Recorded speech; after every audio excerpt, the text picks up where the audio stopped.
Welcome to For the Record, an unfiltered view on current trends and timeless advice for surviving in the aesthetics industry. Whether you're an injector, practice owner, sales rep, or marketer, it's time to set the record straight. Each week we cut through the chaos and showcase diverse perspectives and winning ideas from the best minds in the industry. I'm your host, Dr. Tiffany Hall, Chief Growth Officer at Aesthetic Record. Now, let's get started on this week's episode. Hey guys, welcome back to season 6 for our big kickoff to what I think is going to be another awesome season, talking about your practice, providers, HR, finances, all the things you have to do as a practice owner or provider in your practices to be successful. Hopefully a lot of good tricks and hacks and things this season to help you to jump ahead of the competition and to fight whatever economic things are happening in the marketplace today. But we have with us today the person to help us solve all of our problems, all of our money problems at least, and maybe some of our fun problems too. We have with us today the Senior Financial Consultant and Founding Partner of Maven Financial Partners, which is here in DFW in Dallas. So she's here in the flesh today. She is a financial guru, speaks all over the country, sharing her knowledge, her insights, really can help you get your shit together, your practice in line, get your books together, and really make some good decisions. She's helped so many of our practices here at AR to turn their businesses around, to make them profitable and also sustainable. And she's here with us today in the flesh, with us in the studio, Christin Trujillo. Welcome to our show. Thank you. Oh my gosh, that was a mouthful. Well, before we go on, we must first look at our props on, if you guys are not watching this, you should. She just recently authored an incredible book all about how to build your business and your finances. I have a copy here, MedSpa Profitability, with her other co-founder, Jessica Nunn, who's a CPA, and they together are the brains behind Maven and also behind this awesome book. So it's really torn up. My copy looks horrible because I flip through it all the time. So it is weather torn, but it is such a great book, and I am so happy that you wrote it, and congratulations on an awesome contribution to our industry. So. Thank you. I'm so honored that you said that. That means so much. It's so good, guys. Go get it. It's on Amazon. A shameless plug. It's on Amazon. Go get it. You will not regret it. It's such a good book. So anyway, back to the show. You're here. Welcome to our show. Give us a little bit of insights about you and what you're doing at Maven. Yeah. So, all the things. Well, I have been working with med spa owners and practice owners, healthcare owners just in general for, I'd say, the last 5 or 6 years. Before that, I got my start doing financial and retail consulting. So it sounds like it might be a little bit of a different vertical outside of med spa, but there are actually a lot of synchronies. So whenever I was doing this financial consulting and operational consulting, we're looking at some similar things that have a lot of transposable insights. Like instead of average revenue per basket size, we're looking at average revenue per patient and average revenue per hour. And then I used to work with clients like Ulta, Forever 21, Victoria's Secret. I'm now forecasting budgets that have a few less zeros, yeah. But really it's all the same thing. And if you think about the med spa space, a lot of it is kind of retail driven. Like we're seeing these med spas in shopping centers. They're walkable. You have this nice retail presence. People are coming in and they're shopping, and then they're converting into services and all of these things. So that's a little bit about my background. And then in terms of Maven, what we do is we work with practices to really intimately understand what's behind their numbers. So the numbers tell a story, right? We are interpreting that story. I don't even have to walk into your practice to understand what's going on operationally. I see it in the numbers. We look at hundreds of practices' data, and we get into Aesthetic Record. We get into practice management softwares to really scoop out, well, who's producing the revenue? What are they doing in terms of revenue per hour, revenue per appointment? How full is the schedule? How utilized are the rooms? And that tells us and gives us a pretty good idea. Are you treatment planning? Are you selling retail? Are you having these comprehensive conversations with the patient? And then we're getting into the fun stuff, which is the P&L and the balance sheet, and really helping practice owners look at their financials, which to some people it might feel like torture and it might seem a little bit like Greek, but we're really breaking that down. Like, where's the revenue coming from? Where's the money going? And then looking at profitability and managing cash flow. Well, it's interesting because people always ask me about a bookkeeper. I'm like, no, it's not. Looking at numbers from just did you make money or not that month is not the same as the decision making and walking in and saying, okay, I can tell that you're not utilizing your schedule. You don't have a provider who's producing all the things that make you have an actual business. It ain't just the numbers. I think people, they get really caught up in the metrics and the numbers and the KPIs, like, but what do they mean? Like without meaning and something behind them, it's just like a bunch of fancy numbers. And I think what you guys do, it's almost like you can call somebody and say, I have no idea what I'm doing. Can you help me? And you get the advice that's actually rooted in data, rooted in best practices to make a good decision. So I think people maybe not really understand what you do versus like an accounting firm would do. So give us like a bit of an idea kind of what that difference is. For sure. So if you own a business, you need to have a bookkeeper. A bookkeeper, their functionality, they are reconciling the financial statements. So they're putting the revenue in the revenue categories, and they're putting the expense categories where they're supposed to go. Is this supplies? Is this payroll? They are basically preparing the financial statements. They're not really advising the practice on, oh, girl, you spent a little too much last month. We need to slow it down. Or maybe, hey, you shouldn't hire, you shouldn't buy that device. And then they're reconciling your balance sheet. So whenever you bought that laser, they're putting it on the balance sheet. They are making journal entries on a monthly basis. They might be managing your bills. They might be running payroll for you, but it's really just a tactical kind of function of what they do. And then a CPA, I won't tell anybody, but most of you, all of you should have a CPA that's filing your taxes. They are really looking in the rearview mirror. What happened last year? What's your taxable liability? And then they're filing your taxes. If they are advising you in any sort of way, it's typically from like a tax savings liability standpoint. So how do I reduce that taxable liability? What do you need to implement a retirement plan, or is there something that you can do to kind of maximize your savings?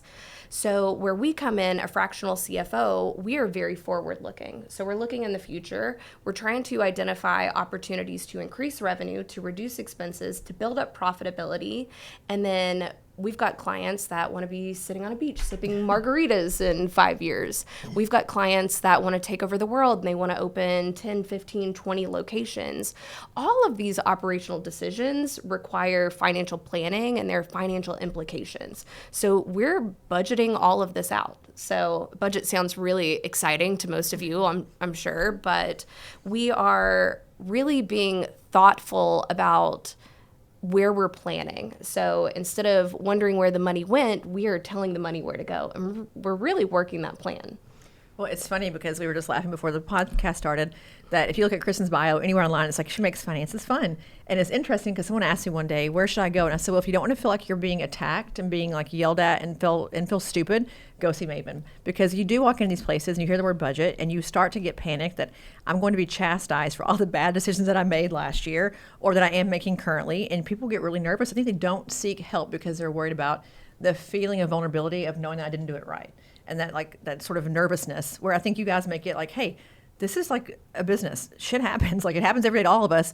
Let's give you a way out. Let's give you a shovel and help you, dig yourself out of the hole versus it being like this like taskmaster thing. I mean, certainly taskmaster that you have to get it done the right way or it won't work. But I feel like you guys have kind of a different approach that feels much more like a partner to me and not so much like a person pushing down my throat what I should be doing because you said it's the right thing to do. For if that sure. makes any sense. Yeah, we certainly try to make it relatable. I think in the finance side of the world and in this vertical, I think there are so many, nothing against old men out there, but they will look at you and they'll use these acronyms and these terms. And I've even had people talk to me like I'm stupid. And I'm like, no, sir, I know what that means. I'm just going to break it down. Like, let's have a real conversation.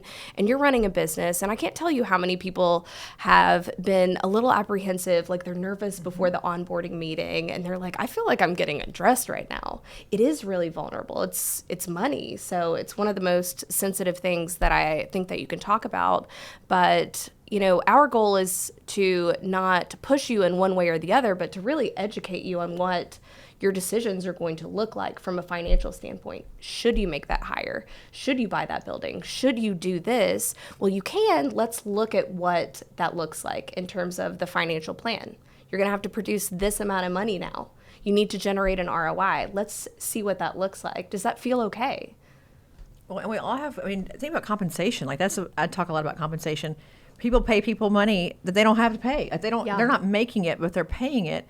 And they want to know at the end of the month, like, how come I have nothing left? Well, because you paid out all of your profitability to somebody else because you look at the gross and not the net, or whatever these reasons are. I think it's a place where we don't like talking about money, but money is what makes the world go around, and you have to get comfortable getting really intimate with what your decisions are gonna do for you. That Louis Vuitton purse probably isn't a good choice if you're also trying to make a laser payment that month and the pennies are short, whatever else.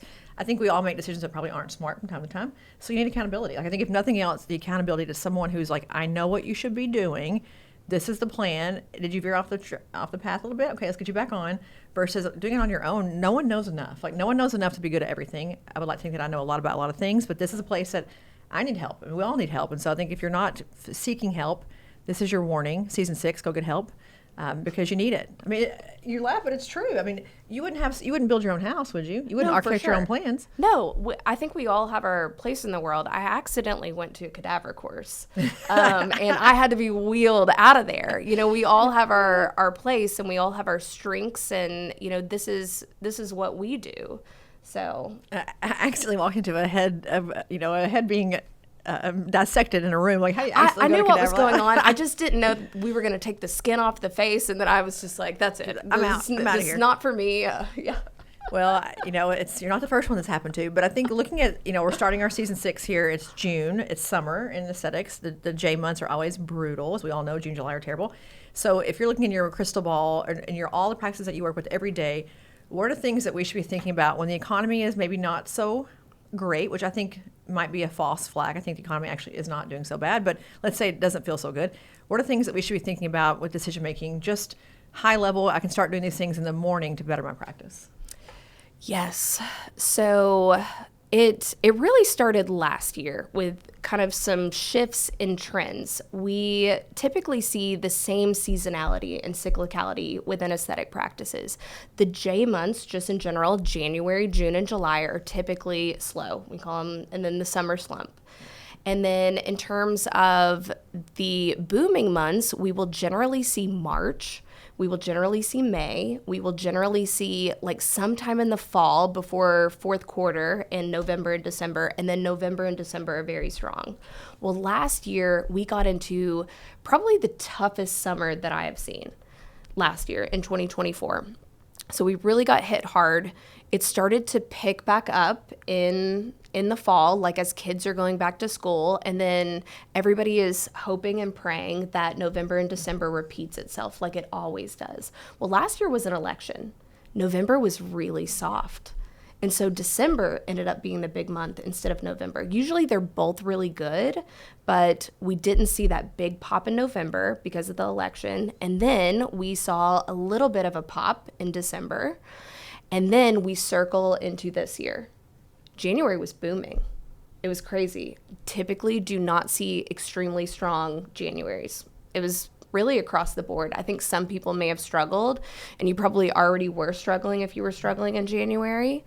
Generally, we will see that pump up in March. March was a little bit softer this year. April crushed it. And then May, where we just finished May. I haven't even seen the financials, but I've taken a look at the KPIs for the practice. May was kind of a mixed bag, and it's usually very, very strong in terms of that seasonality. So in terms of, what you should do to prepare, I think just being aware and looking at your numbers, and it's easy for me to say behind my little spreadsheets and knowing that this is exactly what I do, but there is a lot of power in management, I would say, in measuring something. So it's really impossible to manage something that you're not measuring, that you're not tracking. You need to be looking at things and understanding the correlation to your business and what's happened. So a lot of folks last year, we started to see this decline in patient visits just across the board. Well, that is because of a lot of things. It's not just the economy. It's not just because of consumer confidence, the election year. There are double the amount of medical spas in 2024, 2025 than there were in 2018. You have competition now. So, and then you have providers that are leaving. They're taking some of your patients. They're starting new practices, whether it be a new med spa or a salon suite. There is more market share right now that everybody is fighting against. You need to be really mindful about where your marketing dollars are going. So measuring some of those metrics, those KPIs. If your appointment volume is down, I had a multi-location practice. Last year, they were down more than 1,000 appointments. Wow. They were up 15% because we're looking at the numbers. They are now maximizing and really focusing their efforts. And then we also changed some compensation plans along with this to really incentivize the providers to be thoughtful about this. And all of the people that are managing the practice, they were up 15% because they were maximizing every single patient that walked in the door. So you have this opportunity, if you do have a patient sitting in your chair, it's not enough to do what you've always done. So if you're just expecting the patients are going to come just because you have a med spa, that's not going to be the case. You're going to have to fight to get them in, new patients. You are going to have to really focus on retargeting. You all have this incredible system. I'm on a CRM kick right now, but Lead AR, I'm preaching to the skies right now on CRM management. If you don't have a CRM, you are missing opportunity to generate new patients, generate money from existing patients. So there's lots of opportunities and there's lots of juice to squeeze. So if you're curious about how do I navigate going into the summer months, look at what's happening, what has been happening. If it's a reduction of patient volume, you need to maximize the patients that are in your practice. If you need more patient volume, your utilization is down, Lead AR, you need a CRM, you need to retarget existing patients, and then maybe diversify your marketing. So that's a lot of things, and I could talk on this forever. I haven't even got to the tariffs yet, but that's a different topic. But I think what you said is this is one of my conundrums I have with financial things in general. People who are on stage talking about, KPIs. What you just said, I think, is so powerful. If the KPI that I'm looking at is only appointment volume, then I'm going to be really disappointed. Like, oh, we're down. But if I'm looking at money generated, I'm happy. In your example that you used. So I think it's also about what is it that you're trying to accomplish. If your goal is to maximize each visit, maybe work less, but work more intelligently, then the KPI of what am I generating as far as revenue is concerned might be what I'm looking at. Versus if I'm just trying to be really busy so I can just spread the load, the portfolio needs to be bigger, then maybe it's appointment volume. I think it's you have to pick and choose what you think is important to your practice based on what you said in the beginning, your goal. Like, what do you want to be when you grow up? Do you want to be multi-location? Do you want to be a lifestyle owner? Do you want to be an enterprise that gets sold? Like, what is it you're trying to accomplish? And then working backward to say what things indicate to me that I'm doing that well. And I think that does, as you even here at AR, that has shifted for me. In the past 6 years, it's way different than it was the first year versus now. I have a way different, viewpoint of my metrics, what to look at, retention numbers. It morphs when you morph. It changes when you change. I think you have to be flexible to say, what am I going to do today versus last week? And in the summertime, it might be a different number than it is what you look at, in December. For sure it will because December is so good. But December is like new bodies in the door, money, money, money, pre-sale, pre-sale, pre-sale. I don't want to pre-sale in summer. I want to get you in the chair and get things done because I've got inventory on the shelf that I bought in January that I got to get rid of. So I think it's just sometime during the year, it seems to kind of, ebb and flow is what I'm looking at for metrics. For sure. So with that, I think there are certain tactics like doing promos, doing packages, doing specials to retarget people, to get people in the door, especially in the summer months. I will say, I don't know that we have experienced all of the repercussions and the direct impacts of consumer confidence, the competition. I don't know that we've experienced all of the pricing increases that we will see in terms of the supplies that we're purchasing. It's not the best time to do a price increase right before we go into these summer months, but I would really encourage you to think about loyalty and be proactive. So whenever we were working with practices in February, March, and April, rebooking was the primary, I'd say, theme of what we were talking to everybody about, because if it's a tox appointment, they are going to be due in the summer months. We are literally setting ourselves up to be successful. You should be rebooking all the time. 80% is where I like to really goal folks, and that might seem very high. It is absolutely possible because we track this. But rebooking, retargeting patients, if you are going to do promos, know that there are implications to the financials. Your COGS are probably going to go up, your supply costs. So if you're doing that, I would say be mindful, be smart, but get in front of the patients, try to retarget, definitely rebook. There's certain behaviors that you can definitely take to kind of course correct and be proactive, if you will, instead of waiting and being like, oh my gosh, it's July and June was terrible and now I got to do something right now. Well, I think the whole part about the promotions and COGS, such a great point because they're going to all go up. I think they're going to all increase across the board. Every manufacturer is going to tariffs are going to all increase the prices. Is if you do that, put an expiration date on it. Like say in the next 90 days you have to use it, or the next 30 days, whatever it is. So smart. You can shorten date a promotion. Like they're going to come in and get it done ideally. But I think if you say it's just our normal 6 month, or 1 year expiration, you look up and you've increased your prices. They've increased your prices 20%. You've lost all your money there. It's all gone. Plus the fact that you've already had that money come through months ago, and now you're just now having the patient come in, and it doesn't match. There's a whole thing there. But I think COGS, if you're not thinking about the fact that they're going to all go up, they're going to all go up. Everybody's going to increase prices. I just think and looking at your own prices to see if you should increase your prices as well. Which, to your point, people get really nervous about that, but there's only so many things you can do. At some point, you have to increase your prices because you're getting, in many cases, like some 20% in some cases. I mean, it's been crazy the past few years what the increases are. So combating that's tough. But looking at the rebooking part, you come from dentistry as well. You work with dentistry practices. How do they do it? What's the magic sauce for rebooking? They just do it. They just do it, right? It's consistency for sure. It starts in the room. It is the hygienist or the dentist or the doctor, whoever you're speaking with, like, hey, this is really non-negotiable. I need to see you back in 6 months for your cleaning, or you need to come back and do this. You just had restorative work. It is so innately consistent and apparent in all of these practices. It just is what it is. And you're conditioning the patient to really expect that. So if you start out like that, your front desk is doing it, your provider. If you are seeing someone for talks, or if your provider is seeing somebody for talks and they're like, hey, I need to see you back in 3 months.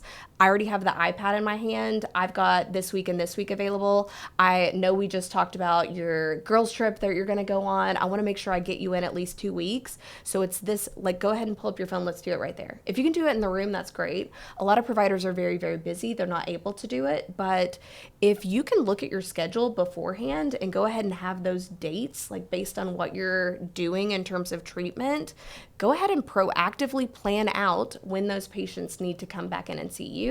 Communicate that to the front desk, and the front desk should not let that patient leave without a rebooked appointment. There's nothing in the practice that is like a one and done. Yeah. Like nothing. Laser, hydrofacial, it doesn't matter. When you go to like your regular doctor, they always say, I want to see her back in 6 weeks. They tell the front desk girl, they come hand your chart over. But if you get your lashes done or your hair done, you are a slave to the rebooking because you can't get in. So you can't get in. We all know if we get lashes or hair, in some cases nails, that you must rebook or you will not get in. You're going to have roots. You're going to have no lashes left. Like, welcome to my entire life story. That's it. You know you got to do it. So the people they're conditioned already. Like, they already know this is a thing they have to do. I think we just don't latch onto it enough in our industry. We don't heed the warning that if we don't get them rebooked, they won't come in. And it also lets them find somebody else to go to. Because if the decision-making process is not already made for them, it's like, I need to get my toxin done. Maybe I'll look around. Like, nope, I'm already booked on this day. I've got my practice. I'm ready to go. I'm good to go. Because you want to get in when you want to get in, and you can't if you wait too long to book. So I think there's also this idea of almost like not fear setting, but if you don't book today, I might not be able to get you in until August. Well, gosh, I'll be way wrinkly by then. Let's get in before then. I think there's like a fear setting mentality, which my lashes is fear setting, that you got to get it done. For sure. So I don't know. If you think about that, just the practice in general, I think some of it's just like attitude and perspective. How do you guys help them to think through like even that part of like what is your day-to-day operational flow, and where are you leaving money in corners that you don't even know you're leaving because you just don't have your process buttoned up enough? I feel like we don't discuss that, like the nuts and bolts of the day, like just getting your process flow to work where you can make money. Does that make sense? Absolutely. So like I mentioned earlier, I don't have to physically walk into the practice to understand what it's like to sit in a treatment room, to understand what it's like to visit that practice. We look at utilization percentage a lot, which tells me available hours that providers have to see the patient versus hours that are actually booked with the patient.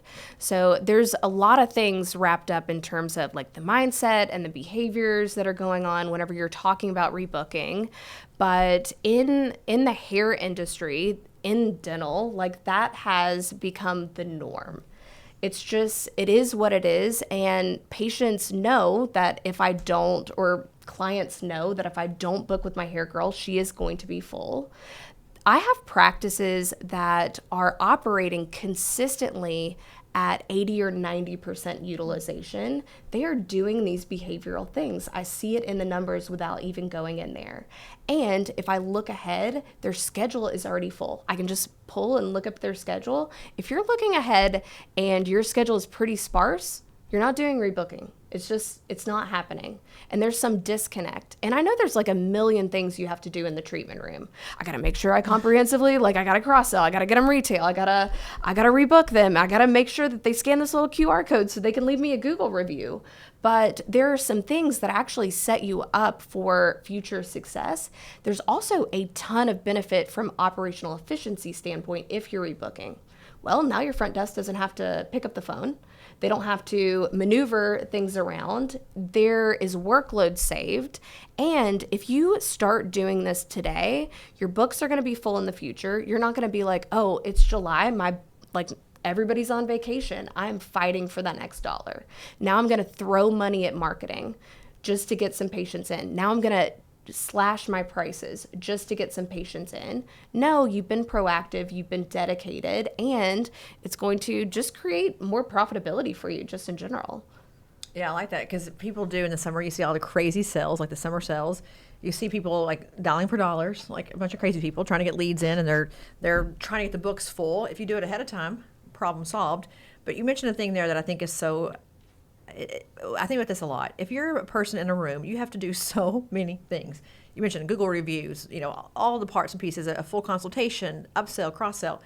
How do you get a practice aligned to share the load? Because I do feel like the front desk job is so critically important. They are like the welcome committee, the banner of the practice, and they can do so much of that because they're in a non-confrontational kind of format. They're not like the provider. How do you help them to think through, if we all do this together, then we can rebook. If we're a team working together, because I do feel like from a commission standpoint, compensation standpoint, the wheels kind of fall off because it's like, if I'm not getting paid for it, I ain't doing it. Well, tough luck. If you're not getting paid for it, you don't do it. As a practice, we can't keep the doors open. Like there's an adverse event there. But how do you help the practice to think through, like, what are all the things from a training perspective or pay perspective to get them to sit down and really think through every step of the process and like unloading and unpacking all the parts and pieces and then kind of blowing it up and restarting it all over again? I feel like sometimes I want to blow it up and start over again here. But. Yeah. I mean, that can be tricky because everybody's wearing a million hats, and it depends on how lean your team is and how much support you have. Like, do you have MAs to help you, like, take the patient back and do the before and afters and do the charting, or are you the provider and everything is falling on you? And hey, you also have to answer the phone because the front desk is busy, and now you have to check the patient out, and oh, don't forget the alley. So I would say it is really challenging. Stick to maybe 3 focuses. I think that you can definitely incentivize folks. So if there's a metric that you want to track or you want to target and you want to hit a certain goal, if it's utilization, rebooking is going to target that. If it's rebooking, then is there a bonus or this collective group bonus that if the whole practice hits this metric, we are going to do something for the whole entire practice? I think a lot of the compensation structures, they're built for competition. Like, this is this is my patient and I sold them retail and I get the commission for it. Or this is my patient and I did this and I cross-sold this, so I should get credit. But I really like some bonus models that are less competition and more collaborative.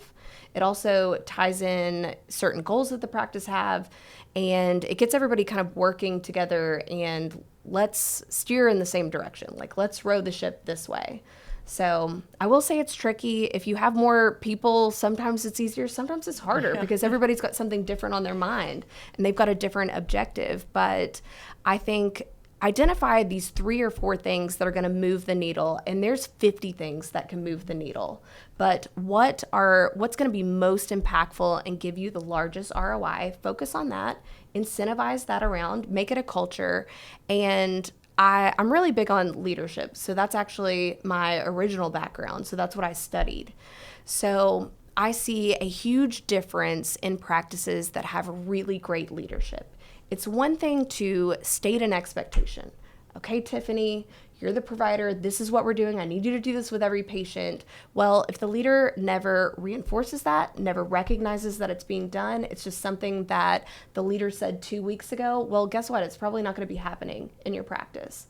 So if you see somebody doing it, say great job. Like, oh my gosh, that's amazing. We're almost to our goal. Talk about it every day. Have a morning huddle. Like, if you are really leading, and the team needs to be led, if you're a really, really good leader, then you're reestablishing what the expectations are and you're guiding them. And surprise, leaders need to be led. I mean, here we have 14 leaders. They need to be led as much as anybody else does because they're also trying to figure out their teams, what's going on with their people. So I think even like the clinical director, you know, and the practice, the front desk director, whoever else, they need to also be told great job and be worked with. And I find the wheels fall off oftentimes from the top to that middle tier manager. There's not a lot of leadership there, and then that kind of gets pushed down. And the Indians without a chief, it kind of, you know, or the inmates out of prison or in the prison, it becomes a huge issue that just domino effect all throughout the practice. But I think what you said about even like with the MA, going back to that, when do you hire that person? Because I think as you look at your business, it's happened here. You pull the onion layers back. You're like, oh crap! If I had another body to help me do that, I could make 4x more money because I wouldn't be doing all these other tasks. I heard Leslie Fletcher give a great lecture about her MA has like doubled her profitability because she's able to do treatments and not everything else. Like I was going to not hire one because I was like, oh, it's more money. But then when I did, it was like, holy crap, I just unlocked like this treasure trove of money. How do you help people think through like when do you hire your next person? Because an MA to me is like a godsend, but also the next provider, the next esthetician, like what's the utilization number that tells me it's time to get that done? So it's a combination of multiple metrics. I will look at revenue per hour. So let's say it's an injector, for example. There are benchmarks. Top performing injectors are doing 14, 15, maybe 1,600 an hour if they have an MA. Yeah. So if I notice that an injector's utilization is like maxed out, we're 80, 90%, there's hardly any more room to fit any more patients. They've got like 5 hours available per month, but their revenue per hour is low. So let's say it's like 500 to 700 range. That tells me that you could either do one of two things. And most people are like, oh, I need to hire another provider because this provider cannot see any more patients. No, if I'm looking at the revenue per hour, I'm seeing that it's actually low for this type of provider type. If we create efficiency with that provider, a nurse injector, an experienced one, is a lot more expensive than an MA that is going to make that provider's life easier. So, and then of course, I'll also look at the P&L. I'll understand what we're already spending on payroll. So can we afford this regardless of what we do? Sure, you could probably add another provider if you have the space, but that's definitely a question that we answer monthly, daily, like constantly. So can I afford to hire someone? It feels really busy. And then some people are like, you know, my providers are so busy, they can't like possibly see another patient. We look at the utilization. That's not the case. They actually just need help. Mm-hmm. So they're running really lean, but we definitely help people work through that and find what exactly it is that we need to staff for. Well, and you mentioned leadership there. I think that's where that ties together. I just finished reading a book, and one of the things he says is go see how the work is done. Mm-hmm. If you lead a company, go see how the work is done. Be with that provider all day long. Take a day, work with them all day long to see where are their inefficiencies, where are things going awry that shouldn't be. Like we do that here all the time. Like I want to walk through your process with you. Like let me listen to your call, get on a call with you, with somebody else. Like I want to see your documents, how you do things, because you start to find what you think is happening is not happening at all, or there's just gross inefficiencies because people don't have the resources that they need to go fast. So I think if you just take a few hours, even half a day, and just go with the provider and see how the work is done. And I think you'll find quickly that there may not be a need for another nurse. It could be an MA or even just a helper, even like a runner in the practice, just to help go do things. Because I think the Google review, you know, all the things you mentioned, it's a lot for one person. And also, if they're so busy doing all that, they can't upsell and cross-sell because there's no time left. It's like I would love to add on lists, but there's no time. I spent the entire time with the lips doing the Google review and the rebooking. Yep. So it's like, where do you want to spend your time? What makes money for you? I think providers, you know, a great nurse injector is like a diamond in the rough. You want to keep her, but you got to keep her from burning out too. I think there's also this issue of burnout. People just get really tired and overworked. They don't care anymore. You want to prevent that. And I think an MA, not to be like on the MA train here, but I just feel like the efficiency part of it and what you're looking at every day is so key. Get more out of what you have before you start spending tons more money to you can't buy profitability in many cases. You got to I think get smarter about how you do work. But for sure. But I think the observation thing is really key. So kind of going back to that question, like how do you ensure that all of these things are happening, and how do you kind of focus and really pinpoint and start to make movements toward that? So also in the numbers, if you're tracking, like I've got this injectables only practice. All of the providers do the same injectables. I have these providers that the revenue per appointment is a lot higher than these providers. They all have the same clinician background, the same education, the same experience. They've all been doing it the same amount of time. I know without a shadow of a doubt that what is happening in this room is absolutely different from what is happening in this room. So if you're curious about what's going on, the numbers are going to give you a lot of insight, but like observe what is happening. Go see how it's done. Well, where does weight loss fit into all this? Because I do think that the appointment part of it, if we're all doing it at home now, we're all shooting up our own selves at home, that's a different thing. The practice can make money without being in the chair, so it's, I think, been great for many people. But how does that change the dynamic of what you look at even today in a practice, their ability to really grow the business without having to physically have people come into the room and do things? And is it a good bet long term, or are we hurting ourselves with this new model? I think now with this, like the shortages of GLP-1 today, legal, not illegal, all the things, what does that look like for us forecasting it in the next like year to 5 years? Ooh, that's like a magic 8-ball question. I know, this is a tough question.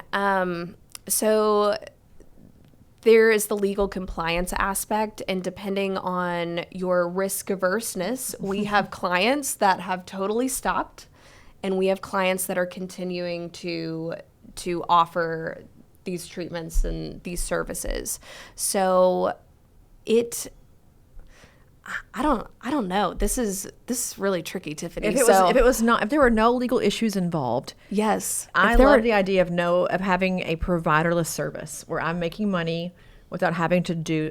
Obviously, in the beginning, yes, the GFE, the whole shebang. But at that point, I'm charging for that vial every month without doing really any work other than just like getting in their vital signs, making sure they're not getting sick, whatever. But I think unlocking this idea of there's a whole other world out there where it's not requiring me to do it every day. I think there's something to that. I don't know what it is yet or how to unlock it in aesthetics, but I think there's something to like the at-home care that could be really novel for us. Oh, for sure. We've definitely had clients that have this type of model, and they'll use telehealth to do the check-in, and then it'll get, depending on your state and also the compliances. Gosh, this is just riddled with all the legal things, but depending on your state, it can be shipped directly to the patient's home from the practice, or maybe you have to send it directly to the pharmacy. But there are a lot of revenue generating opportunities with this that frees up your time. I'll tell you, whenever we were seeing this emerge, like in 22, in 23, and 24, what we were seeing with the GLP-1s is that we had these injectors that were doing like the $1,400-1,500 an hour, but now they are loaded up with all these weight loss patients. Well, guess what happened to the revenue per hour and their revenue per appointment? They are just as busy. It went down. The profitability went down. The profit is not as great on just the provider's time and on the cost of goods for these types of things. So if there is a way that you can utilize your provider to make more money, like you need the artistry, you need, especially for injectables, like you need a patient sitting in your chair. You don't necessarily need the patient sitting in your chair for that, unless there's something else that's going along with it. So I'd say if there's an opportunity to generate revenue where you are not tying up your schedule and reducing patient opportunity to see you because you're just backlogged with all of this, really great revenue opportunity. Yeah, I want to see how it all unfolds in the next few years, even like the exosomes, all this regenerative things, amniotic fluid, IV, like I hear the ozone, all the crazy things, but there's like this whole new wave that I think profitability wise, it's way different. Like it looks different, it costs different, you pay it differently. I'm trying to get my head around all of it as we, talk to practices every day. Like how do you look at your books and figure this out from an inventory cost perspective? And I don't know the answer yet. Like I can't figure it out because it's such a wide, spectrum of things, or it's really a dichotomy too, because you're making less, but it's also more expensive, and it makes no sense to me yet, but I'm going to figure this out. But I think it's a new day in aesthetics because we're looking at this wellness idea, this holistic patient, and the marketing sounds different. The cost to do it, like to have the devices in your office, is different. It's a loaded gun. I don't know the answer yet, but I was just curious what you're seeing in practices. If they choose to diversify regenerative medicine and aesthetics, is there a benefit for that? Are you seeing them doing more, having a better even in those crazy slow months, are they still coming back, even if it's, June, July, because they're doing regenerative products? Is there a reason there that I need to be diversifying into those kinds of things? This is also a complicated question. So I think if you are exploring this and this is something that you want to do, then be really thoughtful about what you integrate and what you bring in. And you should definitely just know the costs associated and the time constraints and all the things. I would say, don't sign up for the next thing without doing your due diligence and just trying to do what everybody else is doing. Know who you are and what your brand is. I've got practices that are absolutely not. This is what I do. This is all that I do. I've got other practices that are I'm going to build out this full integrated wellness, and we're going to do some concierge medicine, all around health and wellness. So people want to look good on the outside, but they also want to feel good on the inside. And we want to offer this host of all the things. So I think there's going to certainly be a marriage. There's going to be a join thing. If it's done well, thoughtfully, it can be profitable, but it's all about the execution. Yeah, I think it's don't go run out. It's like lasers. Don't go out and buy 8 lasers today. Literally. Figure out if they're going to work for your demographic or not. But I kind of sort of going from that to thinking just through the industry in general and money and the whole compensation part, just all of it together. We're at kind of a sophistication precipice that we've not been at before. We were kind of all wild, wild west. And I think what you said in the very beginning is the competition is fierce. They don't just show up anymore. They don't just come in and buy things from us anymore. We have to really get specific about our brand, our mantra, what we're going to do, promotions, etc. Thinking through that promotions wise, how do you get them in the door, new people, without spending a fortune or losing all your money? Because I think promotions are a place where we go into this bottomless pit and we're not profitable and we lose everything. But we feel we have to do it to get them in the door. And so how do you help people think through even memberships, to make it make sense for the practice, but also achieve the goal of getting folks in the door? Because I do think that there is a place where you can sell a lot of stuff and make no money. That's very real for people. So give me your thoughts on promotions and memberships and all that mixed bag. Oh man, and marketing. So for marketing specifically, whenever you are targeting new patients, you absolutely need SEO. So you need to spend money on that. And that's not an instant click, patients are going to be coming in the door. But if you understand how competitive it is right now, it's a long-term game. The best time to start SEO is yesterday. And the second best time to start SEO is today. And that is really the core. That's the core. You need to have SEO. You need to be searchable. It's helpful if you've got some good Google reviews behind that to kind of back that up. So whenever you are attracting new patients, they see this website. You are showing up organically whenever they're Googling. And then there's really synchrony across all of your marketing channels in terms of what's happening on your social media and then what's happening on your website. Oh, and I checked the Google reviews. Everybody's so happy. Now, you can definitely throw money at paid ads, but be thoughtful and track it. I am obviously all about tracking all of the things. So many people are throwing money at marketing and they have no idea what the ROI is. I just took this magazine ad out and I'm going to be on the cover of this magazine. Well, are you tracking? Is there a specific number? How do you know that people are actually funneling into your practice because of this investment? So for all things, you need to be tracking. If you are investing money in marketing, you better have a good front desk. You better have a way to convert these patients. You better have a protocol and a process for following up with your leads. And I feel like that's where a lot of people are struggling. They're just I'm going to throw money at marketing. It's going to fix all my problems. Well, they submit the form on the website. Nobody calls them back immediately. Or if they do call them back, that patient's already booked somewhere else. We live in a world of convenience. You better be first too. So don't put money into marketing unless you're ready to respond, unless you're ready to answer the phone. And then I bought something off Nordstrom the other day and they asked me for my cell phone again. And I get about 4 notifications a day. They want to be in front of me. But what happens in the normal med spa or just the average med spa, you do a form, takes them 2 hours to get back to you if there's not immediate online booking. They might text you once. They might call you once. They're not fostering and nurturing that lead. missed opportunity, and you just wasted marketing dollars because they went somewhere else. 100%. Like, they're not inquiring about this. That's why you have to get a CRM, because automate all of that. I mean, we're running an ad right now for Literally. AN, and you fill a form out on Instagram to get the code. Well, that way, if you don't buy the thing, I have your name and your number and your email to follow back up and say, hey, you didn't get your tickets yet. Get your tickets. Here's your code. What you just said is the holy grail for us with Lead AR is people do not manage leads. Automate that. If a form comes in, automate. Wait 1 minute. Send out text. Send out email. Like, you can do all that without a human even touching it, and then every lead is touched instantly or close to it, and they can at least feel like they're being seen or heard. I mean, to your Yes. point. Versus if they wait even more than 6-7 minutes, they're gone. They're They've moving on already to somebody booked. else. Yeah, They already have. But it also creates a process. So like the CRM, it's not just automation. It's like, you know, if you want to do that personalized touch point, there's this flow, there's this pipeline where you can actually manage instead of, oh, I hope Sally up at the front got all the leads today. And then what does Sally do on Friday? She's not there. And then Tiffany, the other Tiffany, is in there, and she's not the best front She's desk not person. paying attention. She's not the best, and you know, there's no communication. There's no follow up. So, like, that is my big thing on marketing. And you know, it's since you're a financial guru in the room, this is where I have such an issue with people who they'll cancel Lead AR, like they'll cancel it. It's just too expensive. I'm like, what's a couple $100 a month? But they'll spend $10,000 on Google Ads that month and get nothing out of it. Nothing. No follow up. I said, so Susie at the front desk, who's doing her TikToks, by the way, she's dancing in the back of the practice. She's your only hope here. Like, she's your lifeline for success. You're going to turn that 10 grand into 100 grand because Susie, of all people, is going to help you get there. I don't think so, sister. Susie ain't doing it. She didn't care.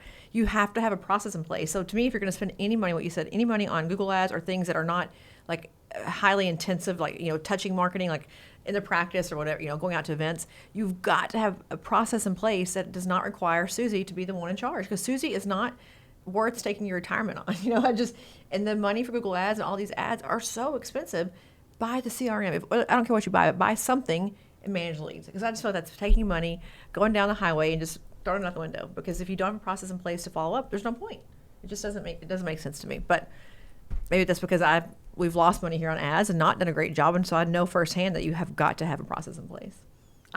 This is not a paid sponsorship by Tiffany to Christin right now, but I'm just so hot on this topic. It's a huge deal. It really is. And then you're paying someone to sit at the front. It's just not happening. So if you do not have protocols, if you don't have a CRM, if you don't have a process, I'm literally talking about this constantly. My team is like, Christin, please stop. But everybody needs to have a CRM. You are flushing the money. And if you don't have that, then straight to jail. It's illegal in all 50 states. Yeah, and trust no one. We oftentimes here we get their like Google ad information, and what they've been told by the agency is not real at all. I'm like, you've had a login the whole time. You've had to log into your Google account the whole time. Did you ever think about logging in? No, I just trust what they told me. Well, they told you some crazy numbers that weren't real. So if you have no leads coming in and you're spending all this money, ask why. Like, just like if I was with you and I'm like, I'm losing money, you're not helping me. I'd be like, well, what are we doing here? Ask why. Like, if you're going to spend money on marketing, inspect what you expect, I think, and make sure that you're being told 100%. The right number, because you pay the agency and you pay Google and you pay, you know, Meta, whoever else you're working with. It becomes very pricey. So you've got to turn a profit on it, or it's not worth it. It's better to just do like, you know, DM marketing, which you can certainly do with the CRM as well, but just the Instagram DMs all day long can be better for you than a Google ad, because at least you can track that and what you're doing. But it's not a paid talk, but yes, they keep me up at night. They keep me up at night. People manage your leads. I digress. Okay. I know we're kind of off topic here, but I know we don't have much time left. Quickly, I want you to tell me if I build a practice today, like right now, what are the things, like maybe let's say the top 2 or 3, maybe even 5 things that I have got to know money-wise to not just fall apart before I even get launched? Like, what are the KPIs or metrics that you think are just my live and die, got to know it all the time kind of metrics? So we already talked about you have to have a bookkeeper. So before you even open, before you do anything, and even if you are already open, make sure you're getting your financials on a monthly basis. So every single month before you open, there are already expenses lining up. You probably are already paying for your marketing and you're already paying for rent and you're starting to chip away at this build out that you have and you're thinking about the laser and you are going to have to hire people. So knowing that all of this money is going to come out before you even open the doors, or even if you already are open, try to come up with a budget. I would say try to understand what is required in terms of the revenue. If you tally up all of your expenses, they should be pretty consistent month over month, unless you get a rep that comes in and is like, Tiffany, if you buy all this stuff, you're going to get all of this free stuff, and then you've just blown all of your money on that. But generally, your rent is going to be the same. The marketing is going to be the same. All of these things, your insurance is going to hit at certain pops. So you know what the expenses are. The payroll is somewhat consistent unless there's some type of bonus opportunity and they're earning a percentage. But what is required for you to operate? So I would really get your head around that. And what do you need in terms of cash flow? If you have loans, just because you have profit doesn't mean you have cash. So we like to call it a BAM, which is the bare ass minimum. It's different from, profitability and just overhead, but it really encompasses like all of the things. And then in terms of tracking and measuring, understand what each provider is doing in terms of services and retail. That's the most basic of basic. Then I like revenue per hour worked. So whenever they're actually seeing patients, you take that revenue divided by the hours that they're working. That's number one. And remember, a top performing injector should be doing about 14, 15. Average is around 700, 800. Average revenue per appointment. Look at your appointment volume as you are growing or as you're in existence. Where do you need to squeeze juice? Like that, these will all talk to each other. And then utilization percentage. Really hot on that one too. But that is your available time versus the hours worked. Do I need to hire? Do I need to get my key provider an MA so I can do more with what I have? That's going to tell you, do I need to invest more in marketing? Do I need to operationalize something different? So those are like 5 things, but that's what I would look at. That's the best thing. I think there's a founder's journey too. I'm sure you've even felt this as in your own business, is when you are the person who's starting it, you do all the jobs. And then none of the jobs get done very well. That's the thing. Even here, like I approve all of our marketing. I write a lot of our content copy. I also do a lot of our UI builds for our technology team. I'm doing a bunch of things all the time. And so some days it's like nothing gets done very well because I'm the bottleneck or I'm the problem. I think it's also looking at, if you are worried about hiring someone, if you're the problem, you got to get out of the way. And I think when you are a founder, until you make money, quote unquote, you make money, whatever that money is, you just say, I'll just do it. I'll be the janitor. I'll be the front desk girl. I'll be the phone answer. I'll be the injector. At some point, that is not sustainable. So I think there's some point when you're opening a business that you have to stop and think, I am, it's me. I'm the problem. It's me, Taylor Swift. I am the issue here. And like at what point you have to decide to hire the people, to hire the front desk, to get the bookkeeper, to get the manager, because at some point the numbers are not going to make sense because you are the issue. And I think it happens even when you have a mature business. Even here, I mean, we're quite a few years into this thing. It still happens to me every day, all the time, that I'm trying to do too many things at once. So, that's my metric here is like, if I'm the problem, I got to get out of the way. Yep. And like the 80% done thing. If it's more than 80% done, you've waited too long, do it at like 65 or less and pray that it's good enough. I think there's also a part of that, maybe not with patience and the needle in their face, but at least like your marketing, it doesn't need to be 100%. Like some things you just got to get it out the door and ship it and be done with it. So, I think there's a problem there for all of us that we don't want to delegate anything away. We're bad leaders because we want to be good leaders. Yeah. We're our own worst enemy. So I love the leadership part of it. Any good leadership ideas for us or things we should work on or books that you're reading or things to leave us with about leadership? Yeah. So I was actually going to mention a book whenever you were talking about bottlenecks, because it can really happen at any phase of the business. You are going to experience different bottlenecks when you are lean and mean and you are wearing all 47 hats versus when you have 40, 70 employees and you've got more locations. The bottlenecks transition and they evolve over time. I was reading this book. It was recommended by Adam Fitchman. I know he's one of our friends in the marketing space, but it's called The Goal.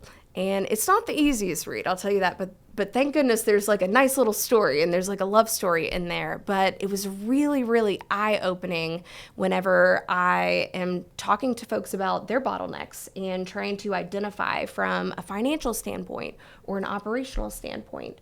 Everybody, you're going to have bottlenecks in your business, but be smart enough to get ahead of them, to anticipate them, and then get out of the way, like you said. Well, there's another book I love called Upstream. I use this metaphor here a lot. If we are worrying all day and working ourselves to death to save drowning children all day long, they're in the creek and they're drowning, and we're all like lifeguards 24/7, and no one just says, let me walk up the hill and see if the fence is broken. It's like, oh, the fence is broken. If we just fix the fence, no more kids drown. Like, it's that simple. But I think here even we have that problem where it's like, we're going to fix the result or the issue, the symptom, but the illness is just like 4 steps away. Just go walk up the hill and just check the fence if it's broken or not.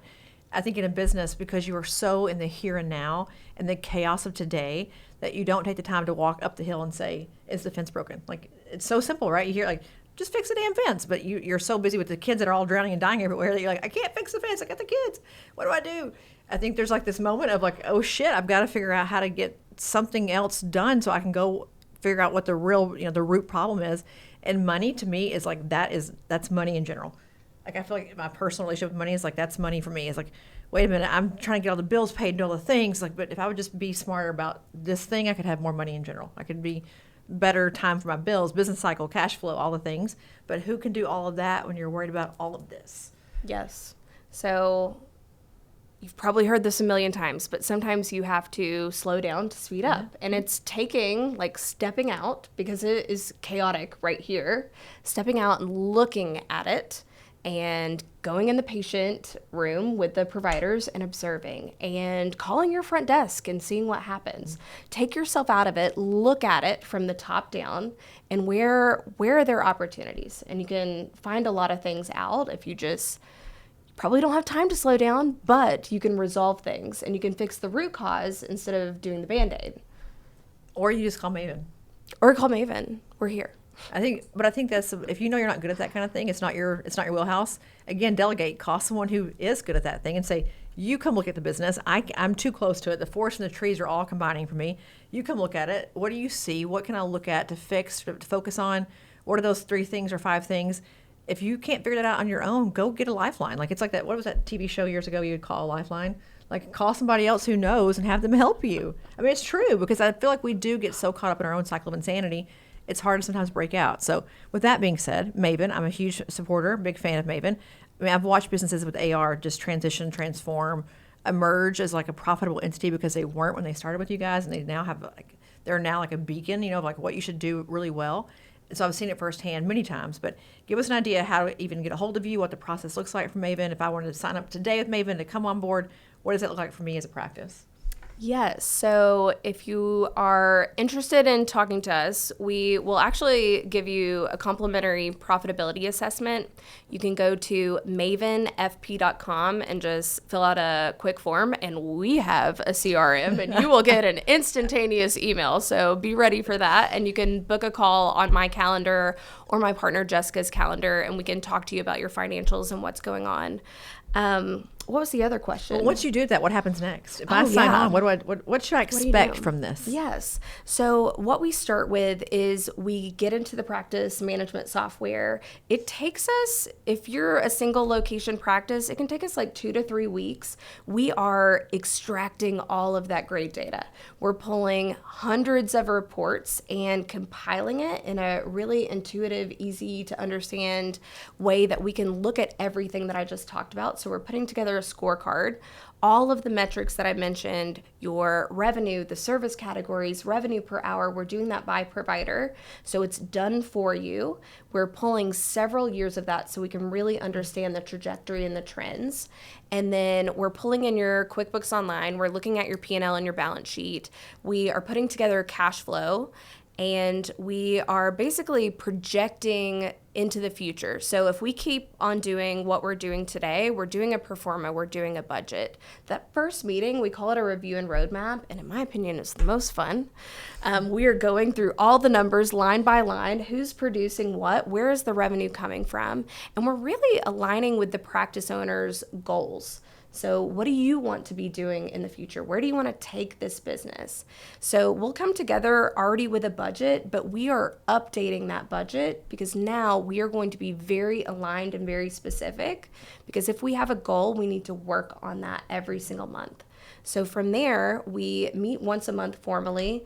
I'm available and my team's available for calls and emails in between. I just got off a call. We were doing a compensation plan for a new hire. So all of these things come up, but that's kind of how the engagement works and what it looks like.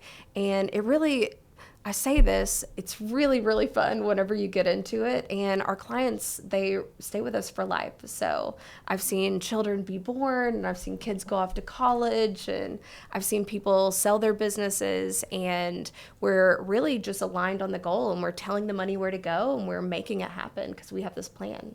Well, I think peace of mind is fun. I think if you're stressed, to have someone tell you what to do and how to get better, to me, that is very fun. I mean, the peace of mind and the not worrying about it every day and feeling like you're alone in this battle would be a wonderful feeling for a lot of people, I'm sure. So I think if you are feeling like that, it's like I'm in a mental health commercial. If you're feeling like that at home, call Maven. But I'm being dead serious in the fact that even here, I mean, you want help. You want a person that knows what you're up against, that can feel it, can sense it. Because if you do it without a person in the industry, they don't know. We're weird here in aesthetics. We have our own little thing going on. You need a person who's in this business, who knows how this thing works. I can't stress that enough. Even for an attorney, I think we love like Justin Marti, but many attorneys, to know how this business works is a different thing than how just being an attorney or being a financial planner. It's not the same thing as doing it here. So I think just find your partners, find your tribe, find your people, your advisors, and lean into that. It will make life better. And season 6, peace of mind. I'm going for that. That's my mantra. This season is getting some peace of mind in your life. We receive. Yes, bring it to me. Mm-hmm. Okay, tell us how to find Maven. You already said MavenFP.com. MavenFP.com. How do we find you? Because you speak everywhere. You're always on podium. What is your next big thing coming up, and how do we get a hold of you?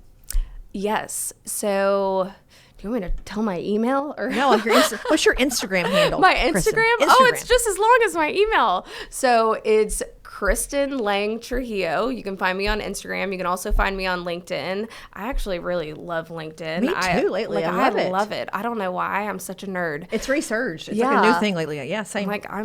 I'm just digging it. But you can find me there. I am pretty much traveling for the rest of the month. So you can find me in Phoenix at the MBA conference for aesthetic practice partners. I'm going to be at the aesthetic show in Vegas at the end of the month. So I'll be jet setting and I will be around. Otherwise, you can find me here in Dallas. Or Aesthetic Next. Oh, I'm doing an awesome workshop with our friend Mike White. It's going to be so good. I'm very jazzed about that. But I'll put all that in the show notes. But if you were like dying to find out right now, you can go to where she's at on Instagram. But you guys really are doing a great job. And go get her book, MedSpa Profitability. It's on Amazon. It's very inexpensive too. It's worth, 100x what you pay for it. So go get it. Make it your little Bible that you look at every day, because it really does have so much great information to at least know what to do next. If you have no idea what you're doing, start there. That's my number one thing. Just start there. You'll at least know what you should be doing. And then you call Maven to figure out what you should actually do all day long to get these things to come to fruition. So anywho, with all that, we'll sign off. Any last thoughts or words for us and our peace of mind? Oh, I don't think so. Okay, well. Thank you so much for having me. And thank you for just supporting me so much. Well, we're big fans around here. Yes. I'm a big fan of you. We love some Christin. Are you kidding me? We're going to be doing girls' night soon. We'll invite you guys out if you want to come. Yes. She's also a mom with 2 kids, a husband, living life. Like it's hard out here in these streets. It really is. So we got to stick together, especially our Dallas girls. But for all the rest of you, we'll see you for the next 19 episodes for hopefully an awesome season 6. Again, peace of mind and putting that out there for the world. And thanks for coming back again for another For the Record season. Bye, guys. Thanks for listening to another episode of For the Record. This podcast is not intended to provide legal or medical advice. It's for entertainment, education, and information purposes only. For more information on this week's guest or to get started with Aesthetic Record, email us at info@aestheticrecord.com. Be sure to tune in next week for more fresh perspectives on disrupting the status quo and surviving in the aesthetics industry.